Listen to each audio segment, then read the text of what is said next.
माल वाहतूक दरांच्या संपामध्ये पेट्रोल आणि डिझेल टँकर चालकांनीही आपला सहभाग नोंदवला असून परिणामी पेट्रोल पंपावर मोठी गर्दी दिसून येत आहे।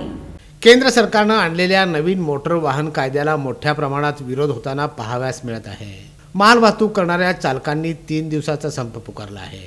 या संपात पेट्रोल डिझेल चालकही उतरले आहेत। त्याचा परिणामी अनेक ठिकाणी पेट्रोल पंपावर वाहन चालकांची एकच गर्दी उसळली आहे। या पार्श्वभूमीवर राज्य सरकारने जिल्हाधिकारी पोलीस प्रशासनांना महत्त्वाचे आदेश दिले आहेत। टँकर चालकासह इतर ट्रक चालक ही आंदोलनामध्ये सहभागी असून विशेष म्हणजे याचा परिणाम पेट्रोल पंपावरही दिसून येणार आहे।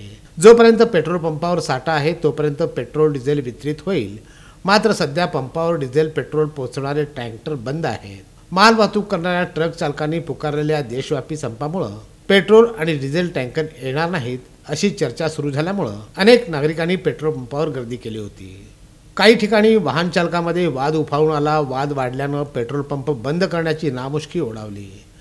अखेर पोलिसांनी हस्तक्षेप करत वाद मिटवला। मात्र रात्री उशिरापर्यंत सुरू राहणारे काही पेट्रोल पंप 10 वाजताच बंद झाले होते।